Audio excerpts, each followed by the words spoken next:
ഞാനിപ്പോ ഗസയിലെ അൽഷിഫ ഹോസ്പിറ്റലിലാണ് ഉള്ളത്. ഇത് എന്റെ ഒരു 4ാമത്തെ പ്രാവശ്യമാണ് ഞാൻ ഇവിടെ എത്തുന്നത്.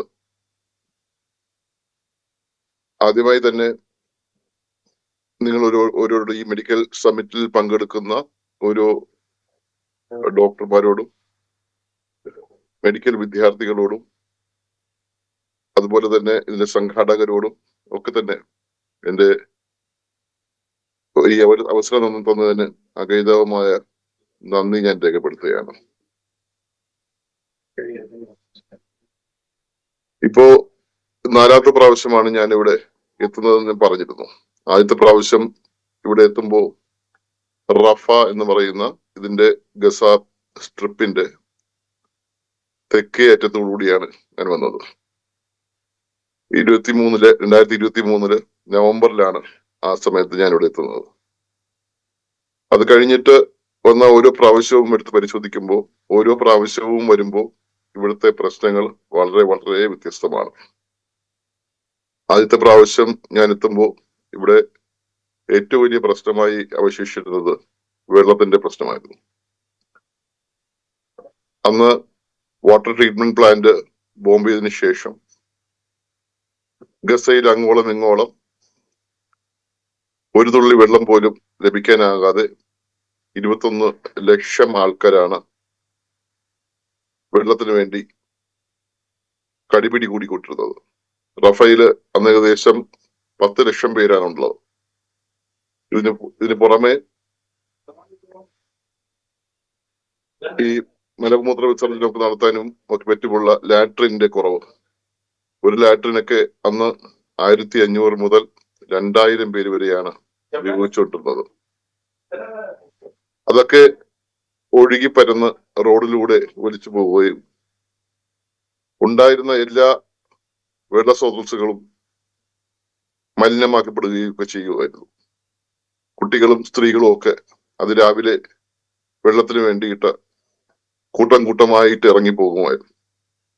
അവർക്ക് കിട്ടുന്ന ഏതെങ്കിലും സ്രോതസ്സിൽ നിന്ന് അപ്പൊ തന്നെ വെള്ളം കിട്ടിയാല് അപ്പൊ തന്നെ അവർ കുടിക്കുമായിരുന്നു.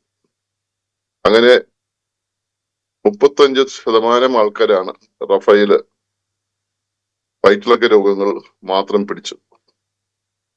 വയറ്റിളക്ക രോഗം എന്ന് പറയുമ്പോൾ നമുക്ക് മനസ്സിലാകാം, അത് ഒരു റെസ്പിറേറ്ററി ഇൽനെസ് പോലെയൊന്നുമല്ല.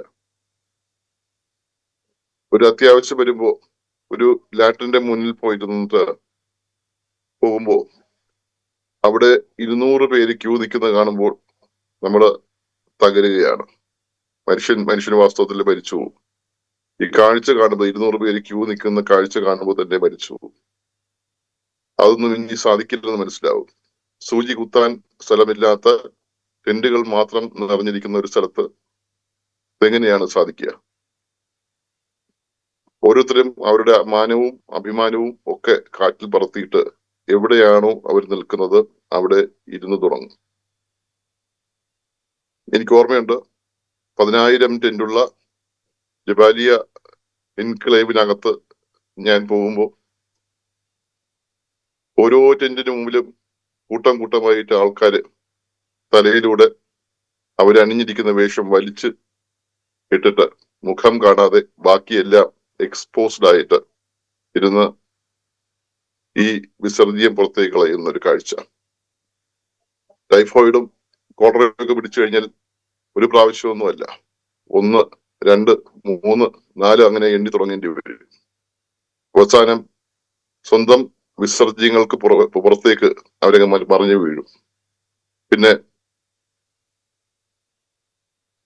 ഈ ഒരു ഡീഹൈഡ്രേഷൻ ബാധിച്ച് ഒരു 10-12 മണിക്കൂർ കഴിയുമ്പോഴേക്കും അവിടെ കിടന്നങ്ങ് മരിക്കും. അവിടേക്ക് പോകാനും ഇവരെ ആശുപത്രി കൊണ്ടുപോകാനും ആളില്ല. എല്ലാവർക്കും ഇത് തന്നെയാണ് പ്രശ്നം. രാവിലെ ആവുമ്പോൾ ഒരു ബുൾഡോസർ വന്നിട്ട് ഇതെല്ലാം കോരിയെടുത്തുകൊണ്ട്, ഈ മരിച്ചവരെ എല്ലാം കോരിയെടുത്തുകൊണ്ട് ഒരു വലിയ കുഴിയിലേക്ക് തള്ളും. അങ്ങനെയുള്ള സമയത്തായിരുന്നു 2023 ഞങ്ങൾ എത്തുന്നത്. അന്ന് അൽ അക്സ ആശുപത്രിയിൽ ജോലി ചെയ്യുമ്പോൾ എന്തുകൊണ്ടാണ് സ്ത്രീകളും കുട്ടികളും മാത്രമാണ് അവിടെ മരിക്കുന്നതെന്ന് നമുക്ക് മനസ്സിലാക്കാൻ കഴിയുമായിരുന്നു. ഒരു ബോംബിങ് നടക്കുമ്പോൾ ആ ബോംബിങ്ങിന് മുമ്പിൽ വരുന്ന ഡ്രോണിന്റെ ഒച്ച കേട്ടിട്ട് ആണുങ്ങൾ എല്ലാവരും കുതിച്ചുപായി അവരുടെ ജീവൻ രക്ഷിക്കാനായിട്ട്. ബാക്കി അവശേഷിച്ച കുഞ്ഞുങ്ങളും സ്ത്രീകളും അവർക്ക് വേണ്ടിയിട്ടുള്ള കുപ്പായവും പാൽക്കുപ്പിയും ഭക്ഷണവും ഒക്കെ എടുത്തു കഴിഞ്ഞ് അവരെ കളിച്ചിരിക്കുന്ന സ്ഥലത്ത് നിന്ന് കൂട്ടി വരുമ്പോഴേക്കും മിസൈൽ വന്ന് വീണ് കഴിഞ്ഞു. ഒരു പ്രാവശ്യം മിസൈൽ വന്ന് വീണ് കഴിഞ്ഞാൽ അതിനടിയിൽ പെട്ട് കഴിഞ്ഞാൽ പിന്നെ ആരും അങ്ങോട്ട് പോകത്തില്ല. കാരണം ഒരു മിസൈൽ വന്നു കഴിഞ്ഞാൽ പിന്നെ രണ്ടാമത്തെ മിസൈൽ വരും, മൂന്നാമത്തെ മിസൈൽ വരും. അങ്ങനെ ഏകദേശം 6 മണിക്കൂർ കഴിയുമ്പോൾ മാത്രമാണ് എന്തെങ്കിലുമൊക്കെ ഒരു ശമനം ഉണ്ടാവുക. അത് കഴിഞ്ഞാൽ ആശുപത്രിയിലേക്ക് തുരുതുരാ ആൾക്കാരെത്തി തുടങ്ങും. കുട്ടികളെയും പേറിയിട്ട്, സ്ത്രീകളും കുട്ടികളെയും പേറിയിട്ടുള്ള വലിയൊരു ജാഥ പോലെ ആൾക്കാരിങ്ങനെ വന്നു തുടങ്ങും. അതിനകത്ത് ഈ കുട്ടികളെ രക്ഷിക്കണമെന്ന് പറഞ്ഞ് കരയുന്ന അമ്മമാരും കുഞ്ഞുങ്ങളും ഒക്കെ ബന്ധുക്കളും ഒക്കെ ഉണ്ടാവും. നമുക്കറിയാം അവരൊന്നും ചെയ്യാൻ കഴിയില്ല. ബാക്കിയുള്ള ആൾക്കാർ, രക്ഷപ്പെടുത്താൻ കഴിയുന്ന ആൾക്കാരൊക്കെ ഒരു അൽ അക്സ ആശുപത്രിയിലെ 8 ഓപ്പറേഷൻ ടേബിളിൽ കിടത്താനായിട്ട് നോക്കുമ്പോൾ ഏകദേശം 30 പേരും 40 പേരുമാണ് ഓപ്പറേഷൻ ചെയ്യേണ്ടി വരുന്ന അവസ്ഥയിലേക്കുള്ളത്. അങ്ങനെയാണ് ഞങ്ങള് അനസ്തീഷ്യ ഇല്ലാത്ത ഓപ്പറേഷനിൽ പോകുന്നത്. ബാക്കിയുള്ളവരെയൊക്കെ ടേബിളിൽ കെട്ടിയിട്ട്, അവരുടെ സമ്മതം ചോദിച്ചു തന്നെ കെട്ടിയിട്ട്, വായിൽ തുണി തിരുകിയിട്ട് നമ്മൾ നടത്തുന്ന ഒരു പക്ഷേ മനുഷ്യ കാരുണ്യ പ്രവർത്തനത്തിൽ ചെന്ന ആൾക്കാർ മനുഷ്യത്വരഹിതമായി നടത്തുന്ന ഒരു പ്രവൃത്തി എന്ന് വേണമെങ്കിൽ പറയാം. എങ്കിൽ പോലും അത് ചെയ്യാതെ നിവൃത്തിയില്ല. കുറേയൊക്കെ ജീവനുകൾ പൊലിയും, ബാക്കിയുള്ളവർക്ക് രക്ഷപ്പെടും. അങ്ങനെ നടക്കുന്ന ഒരു വലിയ ഓപ്പറേഷനുകൾ കഴിയുമ്പോഴാണ് ഞാൻ ഈ മൂന്നാമത്തെ പ്രാവശ്യം പോകുമ്പോൾ അവിടുത്തെ വിശപ്പിന്റെ പ്രശ്നങ്ങളായിട്ട് മൽപ്പിടുത്തലും നടത്തേണ്ടി വരുന്നത്. വിശപ്പ് ഒരു വലിയൊരു വികാരമാണെന്നും അതെങ്ങനെ മനുഷ്യരെ മൃഗങ്ങളാക്കി മാറ്റുമെന്നും നമുക്ക് നേരിട്ട് തിരിച്ചറിയാൻ പറ്റും. വളരെ അടുത്ത സുഹൃത്തുക്കൾ, വളരെ അടുത്ത ബന്ധുക്കൾ, വളരെ ഈ പറയുന്ന അച്ഛനും മകനും ഇല്ലെങ്കിൽ സഹോദരങ്ങൾ തമ്മിൽ ഒരു കഷണം ബ്രെഡിന് വേണ്ടിയിട്ട് കടിപിടി കൂടുന്ന രംഗം. ഭക്ഷണ വിതരണ കേന്ദ്രങ്ങളിൽ നടക്കുന്ന വെടിവെപ്പുകളിൽ 100 കണക്കിന് ആൾക്കാരാണ് മരിച്ചു വീഴുന്നത്.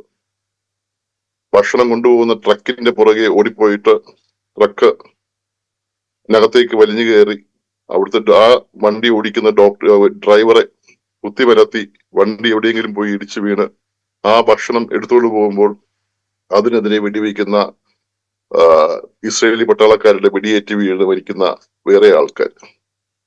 ഭക്ഷണ വിതരണ കേന്ദ്രങ്ങളിൽ രാത്രി കിടന്ന് മുഴുവൻ ഉറങ്ങിയിട്ട് ഈ വെടിവെപ്പ് തുടങ്ങുമ്പോൾ ദീപാവലി പൊട്ടുന്ന പോലെയുള്ള, പടക്കം പൊട്ടുന്ന പോലെയുള്ള ഭംഗിയായ ആകാശം കാണാനായിട്ട് എഴുന്നേറ്റ് നിൽക്കുന്ന പിഞ്ചു കുഞ്ഞ് ചെറുപ്പക്കാരൻ, അവന്റെ നെഞ്ചിലൂടെ പാഞ്ഞു കയറുന്ന 50ഓളം ബുള്ളറ്റുകൾ, ഭിന്നമായി പോകുന്ന ശരീരഭാഗങ്ങൾ, ഇതൊക്കെയാണ് നമ്മൾ പിന്നെ കണ്ടത്.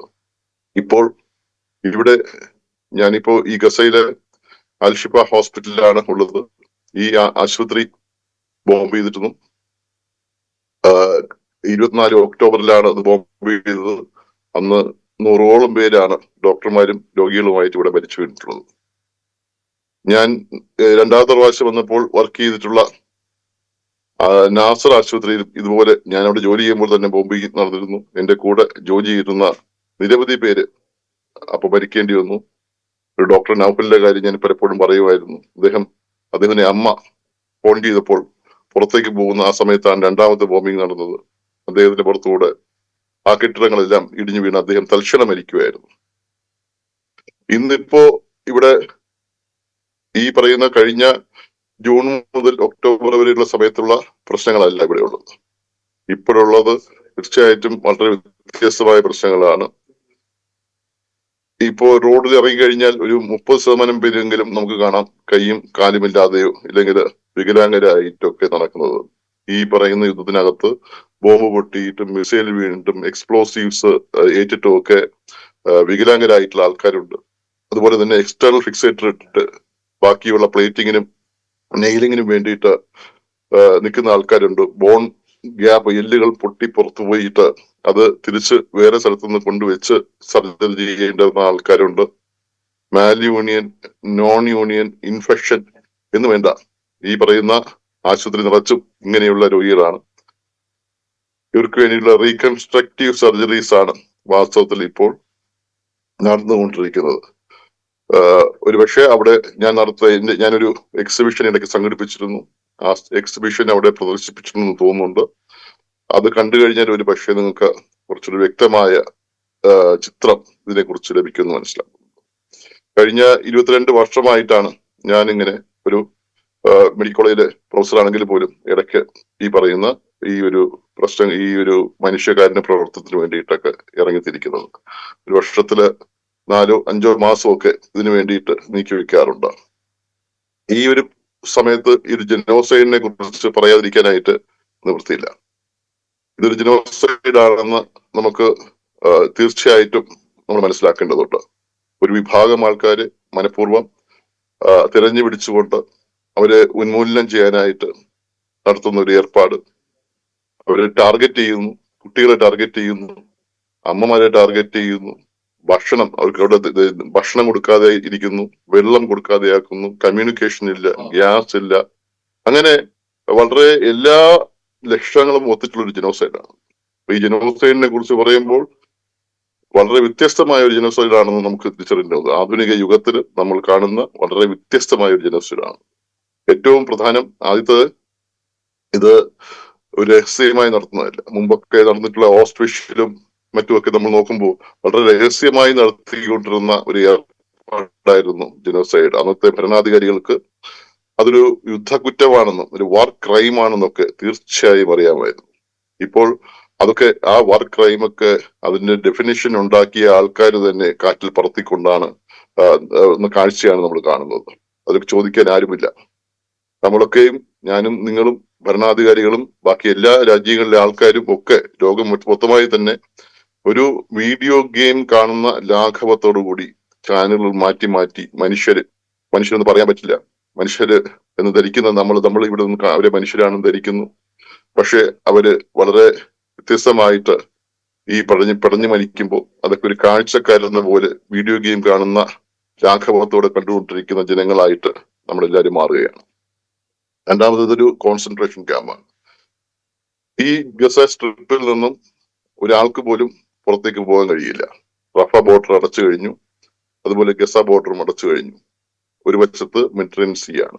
ഇതിലേക്ക് കടന്നു പോകാനായിട്ട് ഒരു മനുഷ്യർക്കും കഴിയില്ല.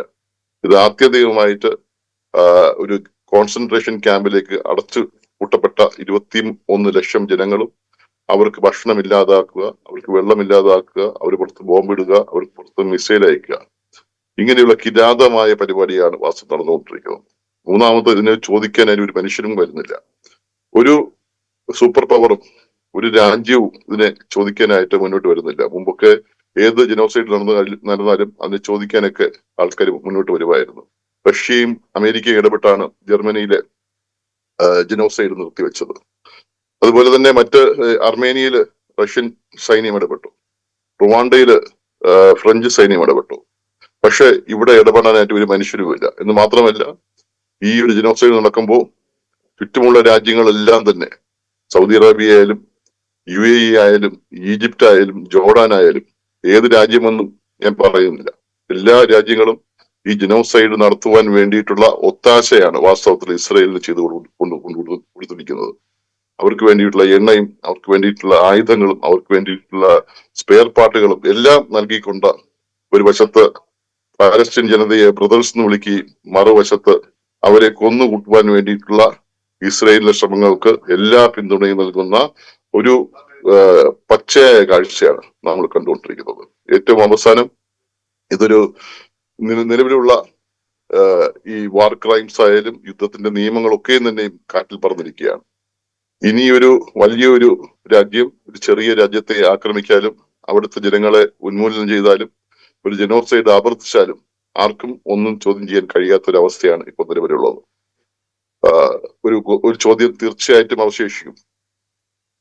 ഗസയിൽ ഈ പറയുന്ന 21 ലക്ഷം ജനങ്ങള് ജനോസൈഡിലേക്ക് തള്ളിവിട്ടപ്പോൾ നിങ്ങൾ എന്ത് ചെയ്യുകയായിരുന്നു?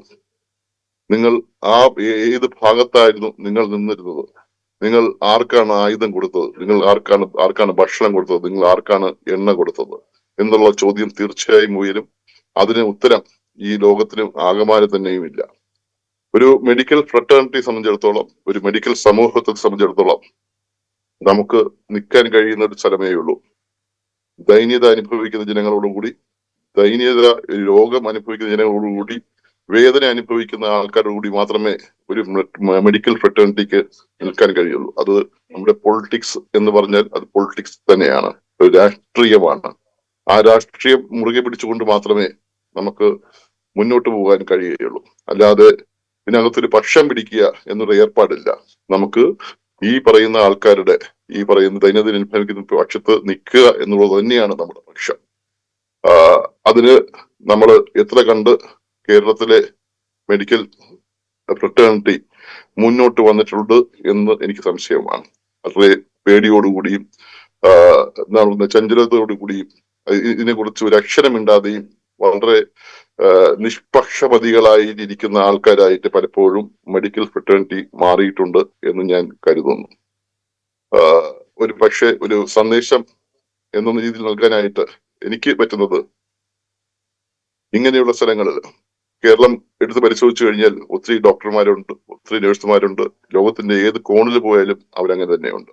പക്ഷെ ഒരു യുദ്ധം വരുമ്പോ, ഒരു കലാപം വരുമ്പോ, ഒരു ഒരു ഒരു പ്രകൃതി ദുരന്തം വരുമ്പോൾ നമുക്ക് എത്ര പേർക്ക് അങ്ങനെ പോകാനായിട്ട് നമ്മൾ കഴിയുന്നുണ്ട്? തീർച്ചയായിട്ടും അവിടെ പോകേണ്ടതും ആ ജനങ്ങളുടെ കൂടെ ഒരു പക്ഷെ ഒന്നും ചെയ്തില്ലെങ്കിൽ പോലും അവിടെ പോയി ഈ ഒരു പ്രശ്നങ്ങൾക്ക് സാക്ഷ്യം വഹിക്കേണ്ടതും ആയിട്ടുള്ള ആൾക്കാരാണ് നമ്മൾ.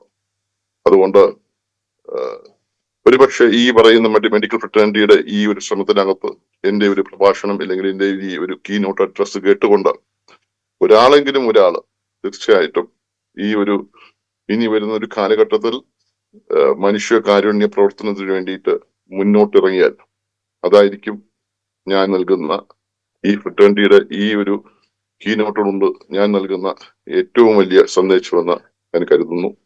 ഒന്നുകൂടി നിങ്ങൾക്ക് എല്ലാവർക്കും നന്ദി പറഞ്ഞുകൊണ്ട്, എല്ലാ ഭാവുകങ്ങളും നേർന്നുകൊണ്ട്, എല്ലാ ആശംസകളും നേർന്നുകൊണ്ട് ഞാൻ എന്റെ വാക്കുകൾ അവസാനിപ്പിക്കുന്നു. നന്ദി.